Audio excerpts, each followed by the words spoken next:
అందరికీ నమస్కారం అండి. ఎలా ఉన్నారు? బాగున్నారా?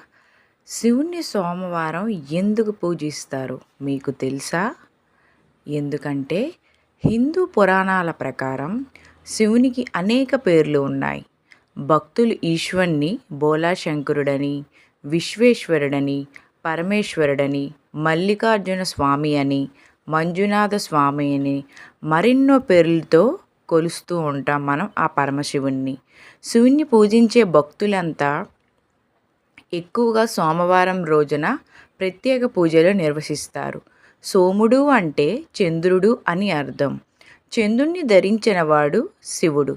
సోమ అనే శబ్దాన్ని విడగొడితే ఉమాసహితుడు అనే అర్థం వస్తుంది.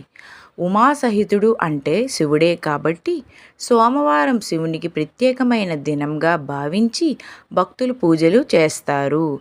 సోమవారం శివునికి పూజించి దర్దోజనం నైవేద్యంగా సమర్పిస్తే అపారమైన బాధలు తొలగుతాయని విశ్వాసం. శివుని స్మరణతో ప్రారంభమైన రోజు విజయవంతంగా ముగుస్తుంది. కాబట్టి మీ అందరూ పొద్దున్న లెగ్గానే ఓం నమఃశివాయ అనే పంచాక్షరి మంత్రాన్ని ఒక 11 సార్లు డెఫినెట్గా తెల్లారిపూట చదవండి. మనసుకు ప్రశాంతను, అదేవిధంగా జీవిత శక్తిని అందిస్తుంది. శివుణ్ణి భక్తితో పూజిస్తే భయము తొలగి ధైర్యం పెరుగుతుంది.